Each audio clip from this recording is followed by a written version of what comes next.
서울시도 마찬가지고 오세훈 시장 뭐 그다음에 뭐 윤석열 정부에서도 지금 여러 가지 이런 규제 완화 쪽으로 많이 가고 있는 것 같은데 그러면 윤 정부 들어서 얼마나 규제를 이렇게 완화했는지 위원님이 좀 한번 이렇게 짚어주시겠습니까? 네, 지금 2022년 5월부터 올해 4월까지 지금 여러 가지 대책들이 네, 나왔습니다. 네네네. 근데 보시면 뭐 대표적으로 재정비 사업 같은 것들 완화한 거, 네. 그리고 특히나 전세 사기 같은 것들 굉장히 이슈가 됐기 때문에 네네. 그런 전월세나 전세 사기 대책 이런 것들에 대한 게 좀 비중이 네, 컸던 것 네, 같고요. 네, 네.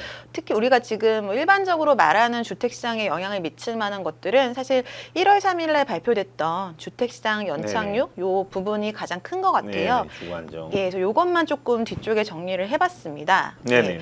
한 장 좀 넘겨주시면 지금 정권이 좀 정책을 펼치기 초반에 힘들었던 게 네. 뭔가 하겠다라고 발표를 하면 이게 뒤쪽에서 법령 개정에 너무 어려움이 있다 보니까 네네. 국회 통과가 안 되니까 음. 종부세나 이런 게 몇 번 그 계획했던 대로 안 됐잖아요. 그렇죠. 여소야대 전국에서 이제 맞습니다. 뭐 예. 안 된 거죠 이게. 그러니까 정말 좀 머리를 써서 1월 네. 3일 날 발표한 거는 네네. 법령 개정 없이 할 수 있는 것들을 최대한 찾아내서 한 것 네, 같은 네네. 모양이에요. 그래서 대표적으로 저희가 그 이전에 규제 지역 해제해야 된다라고 말도 네. 했었는데 네네.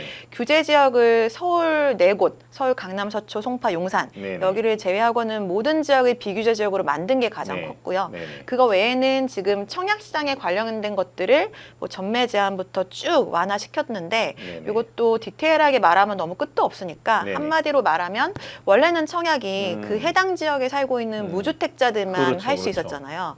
근데 그거를 해당 지역이 아닌 전국의 다주택까지 전부 이제 수요로 들어올 수 있도록 네. 전면적인 이제 개편을 했고 대부분이 그냥 법령 개정보다는 규칙 같은 것들, 뭐 네. 대통령령 이런 음. 정도로 가능할 수 있는 부분들을 뽑아내서 지금 내용들을 담고 있습니다. 그래서 지금 규제 지역 해제가 되면은 뭐가 좋냐 이게 제일 중요하거든요. 네네. 그래서 두 장을 한번 뒤로 네네. 넘겨주시면 규제 지역이 해제가 되면요, 뭐 세법이나 뭐 네네. 대출 이런 거 변경 없이 여러 가지 것들이 굉장히 완화가 됩니다. 일단 네네. 세금은 세법 개정이 필요한 부분들이 많은데 네네. 이게 그냥 비규제 지역만 돼도 지금 중과세, 뭐 양도세 중과 계속해서 유예했었잖아요. 네네네. 근데 중과가 그냥 아예 없어져요. 네네. 그러니까 모든 지역들 4개구를 빼놓은 지역들은 지금은 이제 일반 세율로 네네. 그 과세가 되거든요. 팔 때도. 네네. 근데 그게 이제 양도할 당시에 팔 때 규제적이 아니기 때문에 지금 네. 팔면 이제 일반 세율로 적용돼서 팔 수가 있는 거고 네네. 취득세 같은 것도 굉장히 강화가 돼서 네. 이제 두 채 살 때부터 취득세가 8%가 돼버렸거든요. 네네네. 근데 그게 이제는 세 번째 주택 살 때부터 8% 이제 되는 거니까 네네네. 2개 정도 살 때는 일반 세율로 취득세를 낼 수 있도록 네네. 그렇게 변경이 됐고요. 그리고 지금 대출에 있어서도 LTV, DSR 40%는 여전히 있지만 네네. LTV라는 게 뭐 40% 이렇게 굉장히 강화가 돼 네네네. 있었거든요.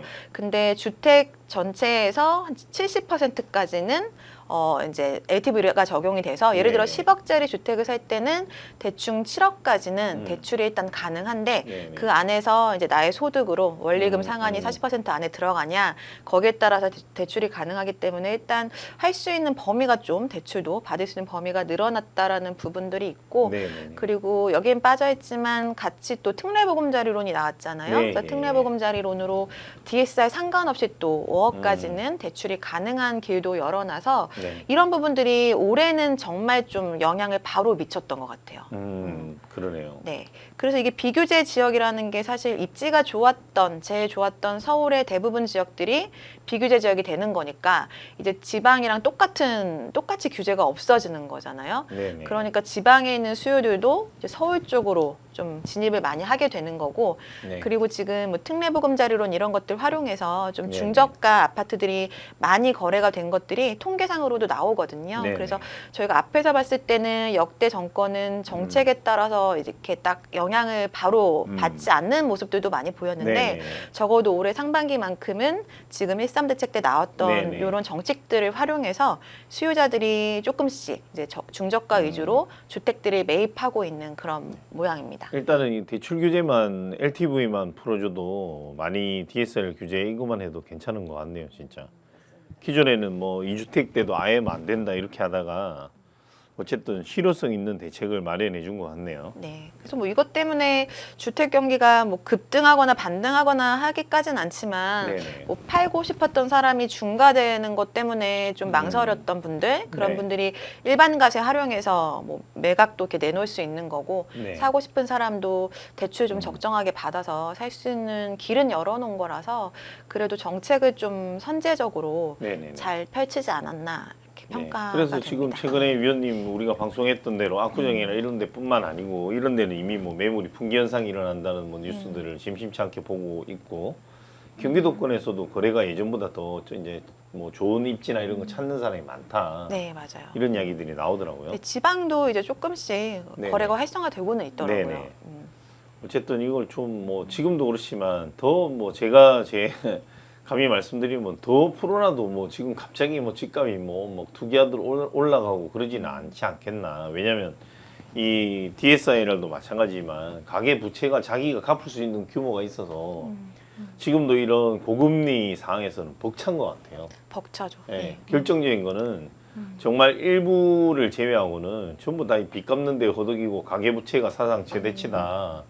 이러다가 뭐 리먼 브라더스 사태 터진다는 둥 뭐 이런 이야기도 있긴 하지만 안 그래 되면 좋겠지만 지금 막 문턱에 와 있는 것 같아요. 특히나 지금 은행권에 뭐 이렇게 사서 주택은 대출 갈아타게 해주고 뭐 여러 가지 대안을 많이 내놓는데 앞서 코로나 시즌 때문에 상가 이제 장사하시는 분들이나 상가주나 이래 다 힘들었는데 이런 분들은 뭐 갈아타는 사실은 규제 완화 해소 창구가 없는 것 같아서 지금 이게 너무 이렇게 주거하는 형태에만 매몰돼 있는 것 같은데 오피스텔이나 도시형 생활주택 상가 이런 부분에 대해서도 조금 들여다보고 규제를 완화해주고 이런 분들도 좀 대출 고금리 낮춰줄 수 있는 방법이 없나 이런 걸 좀 찾아봤으면 하는 개인적인 바람입니다. 맞습니다. 이게 주택담보대출 금리는 꽤 많이 네. 내렸는데 네네.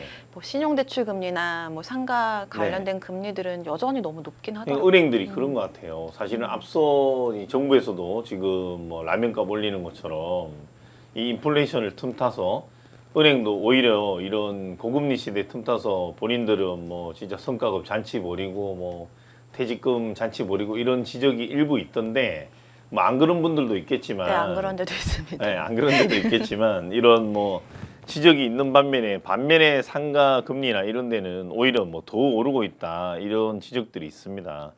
해서 저는 그런 부분 나는 뭐 본인들 잔치 아니라 뭐 저 잘해서 영업이익이 많이 생겨서 가져가는 거에 대해서 나는 뭐 솔직히 개인적으로는 뭐 그렇게 가져가는 게 좋다.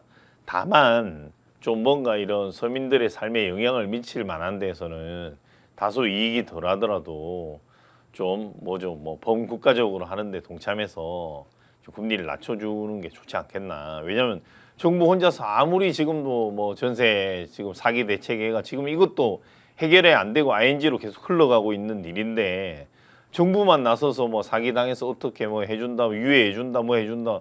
근데 그 사람들은 그마저도 해결이 안 되고 다만 몇 푼도 낼 돈도 없고 하니까 자살도 하고 극단적인 선택을 하는 건데 아예 애초부터 사실은 제일 바람직한 건 선순환으로 자기가 스스로 변제할 수 있는 길을 열어주고 스스로 부도나기 전에 예방하는 거라고 생각하기 때문에 저는 혹시나 이거 보시면 좀 이래 정부 관계자들도 상가나 오피스텔, 도시형 생활주택 이런 사람들도 금리를 낮춰줄 수 있는 부분이 없는지 한번 검토해보라고 했으면 좋을 것 같습니다.